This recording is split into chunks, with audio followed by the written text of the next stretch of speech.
오늘 관중들이 한 500명 온 것 같아요. 네, 오늘은 책 읽는 거에 대해서 한번 생각해 보려고 합니다. 여러분 책 읽기 싫죠?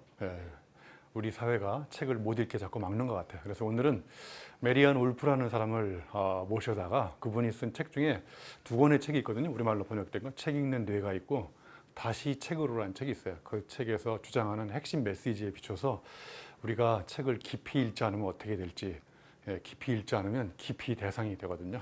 그래서 오늘 제목을 책 잡히기 전에 책을 읽자 이런 겁니다.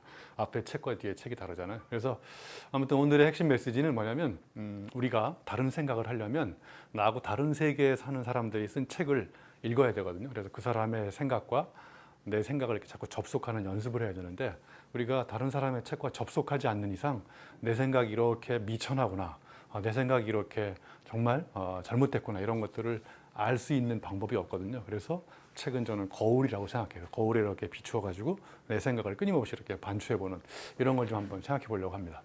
자, 메리안 울프라는 사람을 모르는 사람들이 좀 있는 것 같아요. 아마 여러분 메리안 울프라고 들어보셨나요? 늑대가 아니고요. 이름이 울프입니다. 이 사람은 뭐가 전공이냐면요. 뇌와 그 다음에 책과 이렇게 접속을 해가지고 왜 현대인들이 이 난독증에 걸려 있는지 이걸 인지심리학적으로 깊이 파고 들어가서 이쪽 분야에 제가 보기에 세계적인 권위를 갖고 있는 사람이에요. 자, 그래서 오늘 이제 본격적으로 여러분하고 강의를 시작하기 전에 도대체 우리가 읽는다는 게 어떤 의미인지 제가 최근에 읽은 책 중에 어떤 친구가 이런 얘기를 했어요. 여러분이 우리가 책을 읽는다는 게 뭐냐? 그 책을 쓴 사람의 얼굴과 대면하는 거라는 거예요. 그리고 또 하나는 그 사람의 핏자국, 눈물자국을 이렇게 엿보는 게 또 읽는 거라는 거예요. 그리고 그 저자가 책을 통해서 어떤 절규를 하고 그다음에 어디 걸어가는 발자국 소 이런 걸 들어보는 게 정말 책을 읽는 거라는 거예요. 근데 우리가 저런 거를 우리가 깨달으려면 책을 깊이 읽어야 되는데 깊이 읽지 않고 이렇게 대충 넘기잖아요. 그죠? 여러분 책을 볼 때 꿰뚫어 보나요? 아니면 거들떠 보나요? 예, 대충 거들떠 보는 것 같아요. 그래서 여러분 생각들이 다 이렇게 미천하게 된 것 같아요. 자, 이 책의 저자가 주장하는 핵심 메시지 중에 하나가 이게 뭐냐면요. 인간이 뇌에 읽는 회로가 생기는데 즉 문해력을 갖는데 약 6,000년 정도 걸렸대요. 그런데 놀랍게도 이게 약 최근 10년 사이에 뇌에 새겨져 있던 읽는 뇌회로가 서서히 없어지기 시작했다는 거예요. 그래서 아마 이 사람의 예언을 쫓아가면 조만간 우리 머릿속에 책 읽는 뇌회로가 없어져서 책을 봐도 책을 읽을 수 없는 이런 뇌의 기능으로 점점점 바뀐다는 이런 엄청난 경고를 하고 있는 거예요. 그래서 정말 이제 우리가 이렇게 된 가장 심각한 이유가 여러분 스마트폰을 이렇게 보면서 주로 검색을 많이 하잖아요. 그죠? 여러분 이게 지금 얼굴이 다 사색이 된 이유는 검색만 하고 사색을 안 해가지고 이게 다 얼굴이 사색이 된 거예요. 그러니까 맨날 검색만 하고, 그죠? 책을 읽어야. 그러니까 디지털 이렇게 보는 거는 읽는 게 아니고 관람하기래. 관람하고 읽는 게 아니라 이렇게 보는 것도 또 거들떠보고 훑어보고 그러니까 이제 뇌 기능에 책 읽는 회로가 점점 없어지는 거예요. 그래서 뇌 연구자들이요 디지털 텍스트 읽는 거를 뇌를 찍어 보니까 F자 모양이 생겼대. F자. 여러분 F자 모양이 뭐냐면 디지털 텍스트를 읽을 때 위에 두세 줄 읽고 밑으로 쫙 내려간다. 이게 F자 모양이 생긴 거야. 여러분도 한번 반상해 보세요. 위에 두세 줄 읽고 바로 쭉 내려가고 다음 페이지 넘기고 이러다 보니까 이제 그 뇌가 fast 계속 F가 저 fast잖아요. 계속 빠르게 막 스캔만 하다 보니까 뇌가 이제 사색할 수 있는 기능이 없어지는 거예요. 이 후두엽으로 정보가 들어와서 이 전두엽으로 정보를 보내면 이제 전두엽이 하는 가장 중요한 기능이 이렇게 읽었던 내용을 이렇게 비교하고 분석해보고 따져보고 막 이러는 건데 이 전두엽에서 따져보고 분석하기 전에 후두엽으로 정보가 또 들어와. 그냥 계속 들락날락 하니까 이제 전두엽 기능이 한번 만져보세요. 여기 전두엽 거의 지금 없어지지 않나요? F자형으로 읽어가지고 그래서 요즘 아이들을 이렇게 딱 세 줄만 넘어가면 그냥 집중이 안 되는 거예요. 그래서 귀찮게 해요. 왜 읽어? 그래서 요즘 아이들이 가장 싫어하는 게 야 우리 생각 좀 해보자. 야 우리 뭐 좀 쓰자. 인생은 쓰나 뭐 안 쓴다는 거예요. 자, 그 메리안 울프하고 비슷한 주장을 하는 사람이 오래전에 나타났었는데 아마 여러분 읽어보셨을지 모르겠는데 생각하지 않는 사람들이라는 책이 있거든요. 예, 니콜라스 카라는 사람인데 이 사람은 정말 재밌는 얘기를 한 거예요. 인터넷이 발달할수록 우리의 뇌는 이 사람하고 비슷한 주장을 하는 거예요. 인터넷에 너무 뇌 기능이 아웃소싱, 그쪽으로 다 소싱이 돼버리니까 책을 읽는 뇌 기능도 없어지고 있다는 거예요. 그래서 구글이라는 회사 아시죠, 여러분? 예. 이 사람이 재밌는 얘기, 구글이 반대할지도 몰라요. 구글이 뭐를 팔아먹는 회사냐면 산만함을 파는 회사라는 거예요. 여러분 구글이 만드는 텍스트를 보고 이렇게 펴놓고 깊이 사색하는 사람 있나요? 이게 무슨 의미니 막 이 디지털 텍스트를 펴놓고 오랫동안 사색하는 사람 없죠. 그냥 F자형으로 읽고 빨리빨리 넘기잖아요. 그러니까 구글의 업의 본질은 여러분의 뇌를 산만하게 만든다는 거예요. 이게 빨리빨리 넘겨야 페이지 뷰대로 광고 수입이 올라가니까 어떻게 됐든 간에 여러분들이 페이지를 빨리 넘기게, 그래서 여러분을 정말 산만하게 만드는, 그래서 이 사람들이 뭐를 파냐면 산만함을 파는 회사다라고 니콜라스 카가 주장을 했는데 아마 이분은 구글에 절대로 이게 강의를 못할 것 같은 이런 생각이. 네. 여러분 세상에서 가장 무서운 글이 뭔지 아세요? 구글이에요. 네. 세상에서 가장 아름다운 글은 한글이고, 네. 그리고 가장 재미난 글은 싱글, 벙글. 오늘 싱글들이 많이 와서 이렇게 벙글벙글 하고 있는 것 같은 생각이 들어요. 자, 여러분 아까 제가 서두에 말씀드렸듯이 우리의 뇌 속에 읽는 뇌 기능이 원래부터 있었다고 그랬나요? 없었다고 그랬나요? 네, 유전적으로 뇌 기능이 결정적으로 생긴 게 아니에요. 이게 자꾸 이제 노력을 해가지고 생긴 건데 이게 없어지기 시작하는 거예요. 그래서 다시 우리가 책을 깊이 읽지 않으면 이제 엄청나게 어려워지는데, 자, 오늘 이제 제가 메리안 울프가 책을 읽는데 왜 깊이 읽어야 되는지, 깊이 읽지 않았을 때 약 4가지 역기능이 생긴다는 걸 제가, 첫 번째는요, 여러분 책을 읽으면 가장 중요한 거는 배경 지식이 풍부해지는 거예요. 배경 지식이 없는 데다가 뭔가를 자꾸 공부하게 되면 사상누각처럼 위에다 건물을 자꾸 질 때 모래사장에다 집을 짓는 거하고 똑같다는 거예요. 그러니까 우리가 분야별로 책을 방대하게 읽을 때 깊이 읽으면 그 해당 분야별로 배경 지식이 풍부해지니까 이 위에다가 뭐를 쌓아도 튼튼한 이런 그 사위의 건축을 지을 수 있다는 거예요. 근데 깊이 안 읽으니까 이제 그게 없어져 버린 거죠. 자, 두 번째는요, 공감 능력이라는 거예요. 책을 읽으면 공감 능력이 생긴다는 거예요. 저는 이거에 대해서 약간 반대할 수도 있는데, 왜냐하면 공감 능력은 내가 직접 체험해 보지 않으면 잘 생기지 않거든요. 그런데 아무튼 내가 모든 걸 다 직접 체험할 수는 없으니까 내가 어떤 사람이 내가 해보지 못했던 것들을 해본 다음에 책으로 쓰면 그나마 그래도 간접 경험을 하면서 이렇게 공감 능력이 생긴다는 게 이 사람의 이야기예요. 잠시 후에 제가 조금 더 그 이야기를 한번 해드릴게요.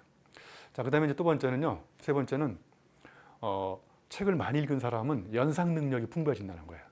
연상이 뭐냐면 연속해서 두 가지를 연결시키는 사유거든요. 저 사자성어로 이연연상, 두 가지를 연속해서 연결시켜 가지고 상상력을 발휘하는. 그런데 책을 안 읽은 사람은 이 몸 안에 데이터베이스 안에 들어있는 게 없으니까 연상이 안 되잖아요. 여기 안에 들어있는 게 없는 사람들이 모여서 브레인스토밍을 하면 안에 나올 게 없잖아요. 그러니까 계속 머리를 짜내면 뭐가 나오냐면 이렇게 김이 나오는 거예요. 나올 게 없으니까. 책을 안 읽은 사람들이 브레인스토밍을 백날 해봐야 브레인 워싱만 되는 거예요. 나올 게 없으니까. 자, 그 다음에 책을 깊이 읽으면 가장 중요한 언어 능력이 생깁니다. 그리고 언어 능력만 생기는 게 아니라 적재적소에 여기에 적확한 단어를, 어떤 단어가, 제가 적확이라고 그랬어요. 그랬더니 어떤 사람이 정확한이라고 바꾸라고. 그러니까 어휘력이 없는 거예요, 이게. 적확과 정확은 엄청난 차이가 있거든요. 그래서 책을 깊이 읽었을 때 그렇게 생기는 거예요. 자, 그래서 깊이 읽을 시간이 없으니까 이제 대충 읽게 되고, 그렇다 보니까 이제 제가 말씀드린 이 4가지들이 싹 사라지면서 이제 우리의 뇌는 이제 사색 능력이 점점 없어지는 거예요. 자, 아까 제가 말씀드릴 때 공감 능력이 책을 통해서 생긴다고 그랬죠.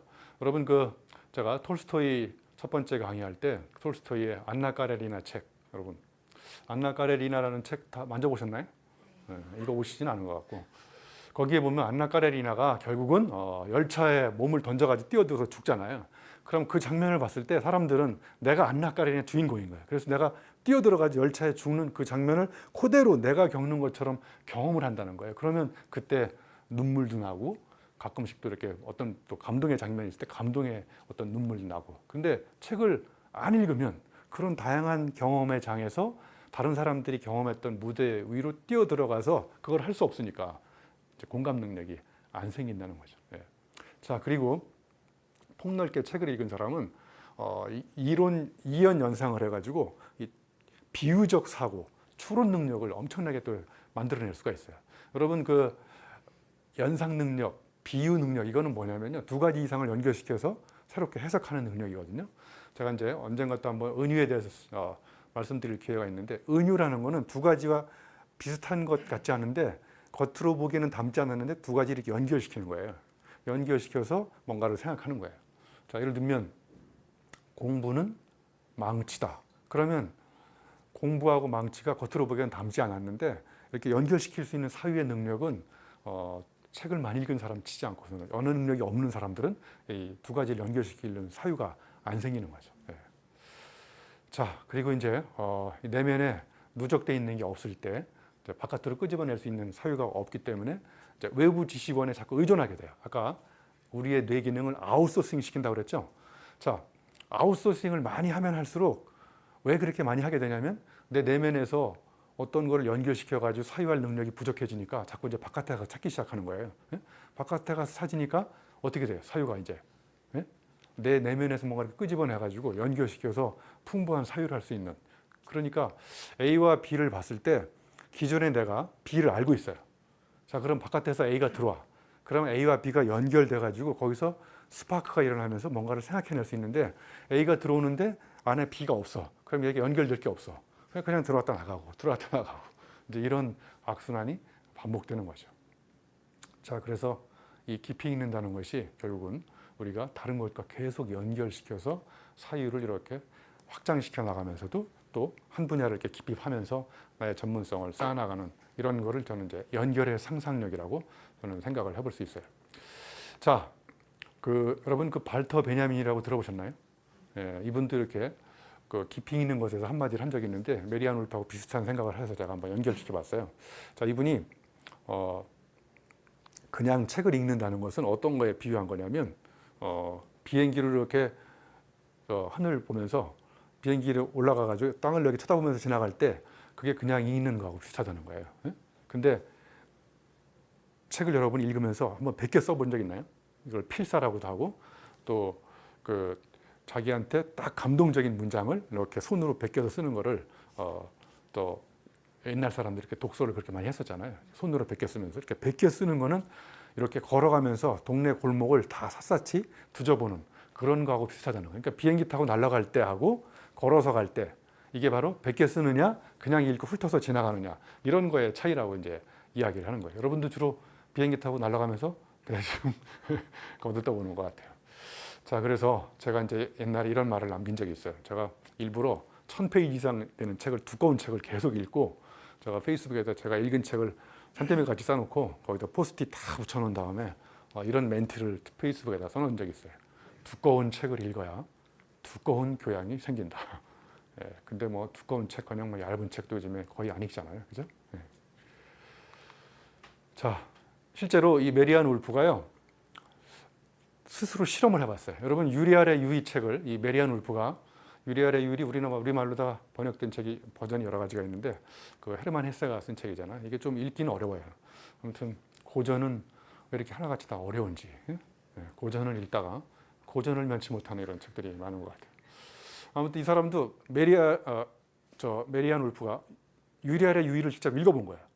이 사람이 놀라운 걸 깨달았어요. 자기 뇌도 이미 자기가 책에다 주장한 것처럼 깊이 읽는 뇌 기능이 상당 부분 없어졌다는 것을 스스로 깨닫게 된 거예요. 그래서 이제 심각하구나. 그래서 본인도 스스로 이제 휴대폰을 끄고 디지털리 디스커넥션 시켜놓은 다음에 책을 열심히 읽고 이렇게 한다는 이야기를 이 책에도 하고 있어요.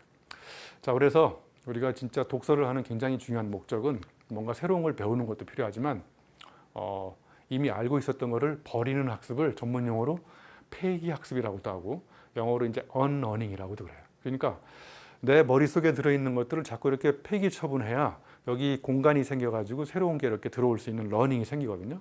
그런데 안에 있는 것도 별로 없을 뿐만 아니라 인간의 인식이 다이아몬드보다 더 단단하대요.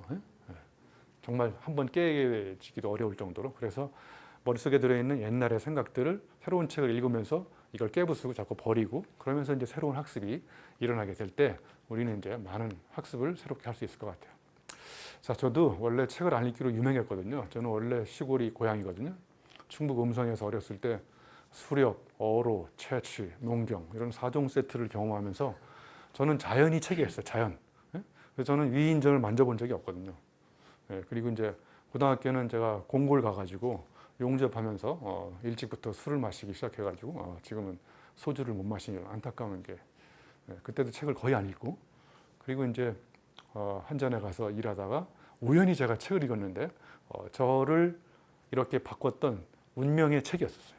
저는 그래서 책은 우연히 만나야 된다고 생각해요. 그래서 그 책 이름이 다시 태어나는데도 이 길이라고 고시 체험생 쓰기집이에요.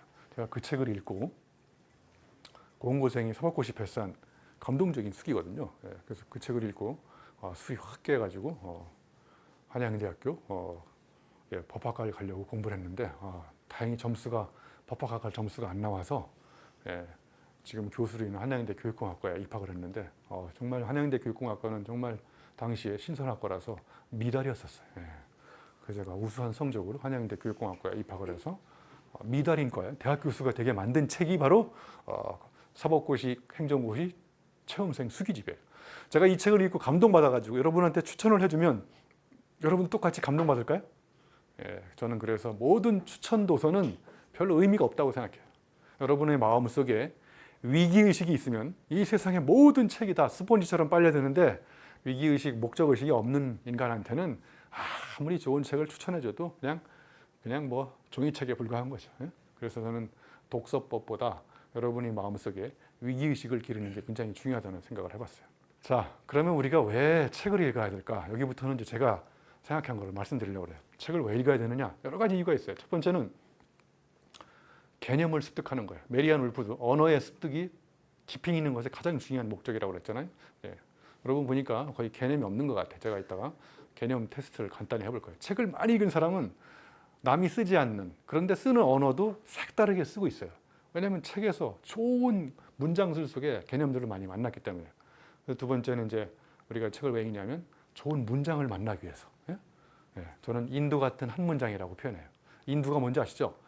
이렇게 칙 찢는 거. 어떤 문장을 만나면 뜨겁게 전두엽에 막 불이 반짝거리고 심장이 막 타오르고 잠이 안 오고 막. 근데 여러분 주로 책을 침대에서 읽기 때문에 잠이 많이 오실 거예요. 자, 그다음에 책을 읽는 세 번째 목적. 아까 말씀드렸지만 모든 걸 내가 직접 체험할 수 없으니까 내가 체험하지 않은 것들을 다른 사람이 체험한 걸 내가 읽으면 그건 간접 체험할 수 있잖아요. 자, 그리고 이제 책을 읽는 네 번째 목적은 남다른 사유. 여러분 책을 읽다 보면 야, 도대체 어떻게 이렇게 생각을 하지? 이렇게 생각을 하는 사람들의 책을 읽어보면 나도 덩달아서 그렇게 색다른 사유를 할 수가 있는 거고요. 마지막에는 이제 상상력입니다. 아까 이연연상하고 비슷하게 책을 자꾸 읽을수록 다양한 상상력에 날개를 달고 일상에서 이렇게 비상할 수 있는 이런 무기를 가질 수가 있어요. 자, 잠깐 이제 짧게 한번 살펴봅시다. 자, 첫 번째 개념을 습득한다고 그랬죠. 자, 개념. 여러분 예를 들면 들레즈가 얘기하는 차연, 데리다가 얘기하는 차연, 차연 모르죠? 개념이 없잖아요, 그죠? 근데 여러분 책을 읽을 때 굉장히 놀라운 효과는 뭐냐면 우리가 쓰고 있는 개념들을 저마다 다른 방식으로 쓰고 있어요. 자, 예를 들면 쿠바 출신의 이탈리아 작가 중에 이탈리아 사람이라서 이탈로인가 봐요. 이탈로 칼비노라고. 이 사람이 고전에 대해서 뭐라고 정의를 내렸는지 아세요? 고전.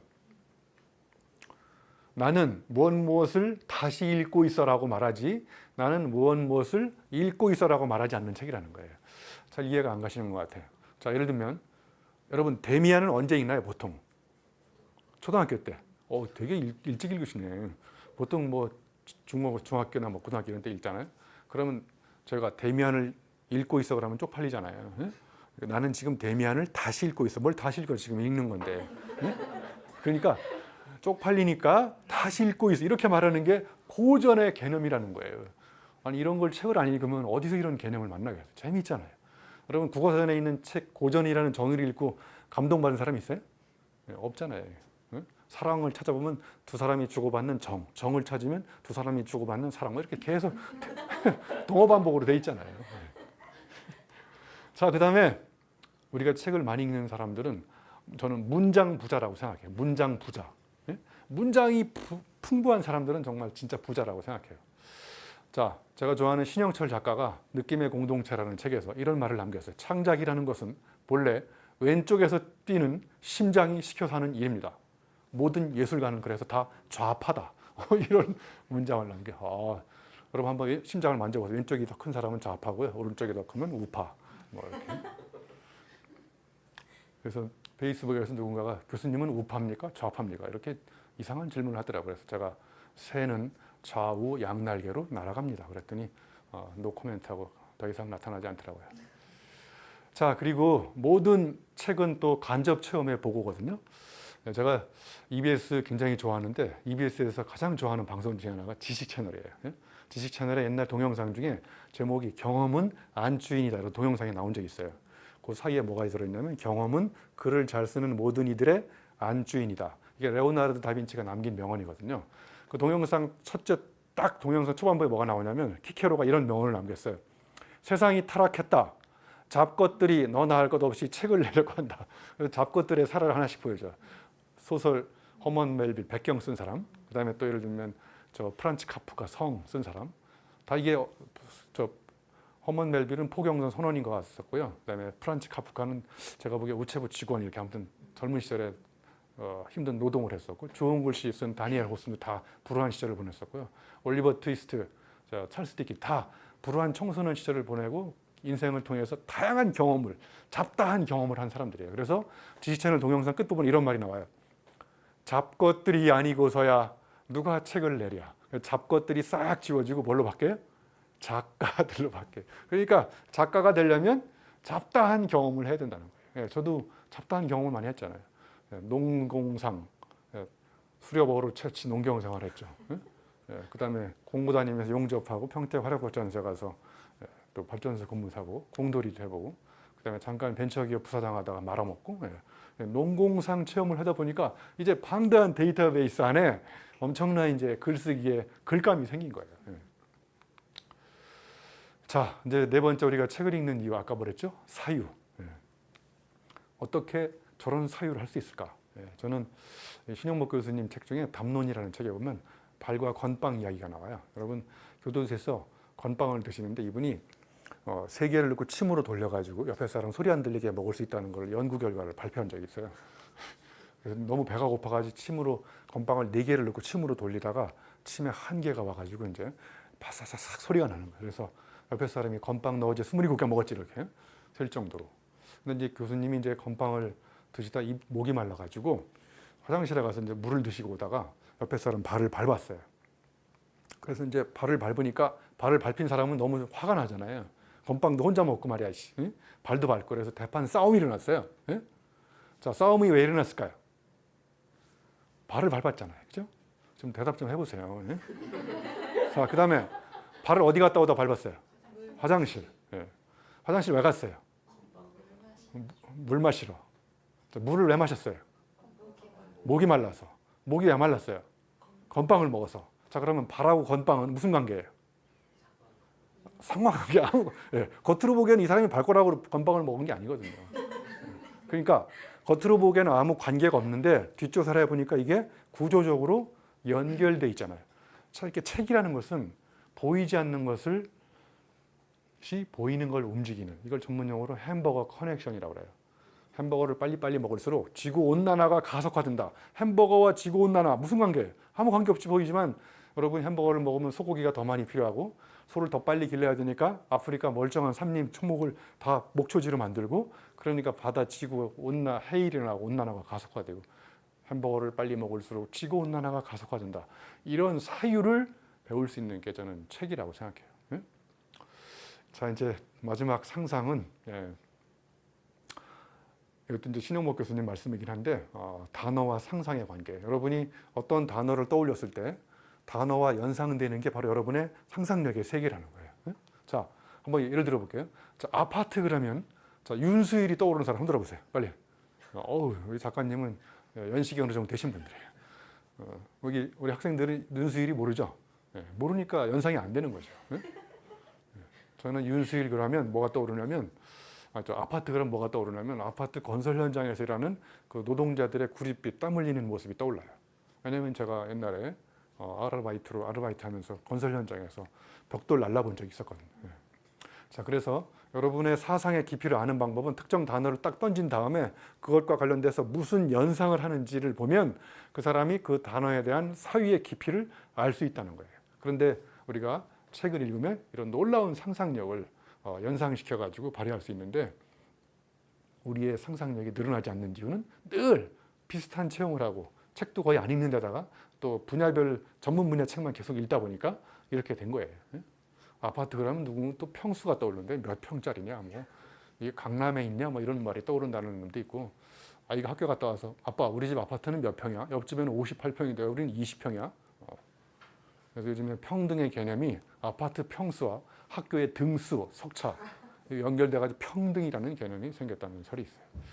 자, 아무튼 여러분 책 잡히기 전에 우리가 책을 읽어야 되는 이유, 메리안 울프가 얘기하는 특히 깊이 읽을 때 우리는 이전과 다른 놀라운 사위의 바다로 우리가 뛰어들어서 사색의 깊이를 더해줄 수 있을 것 같아요. 여러분 책 좀 제발 읽으시기 바랍니다.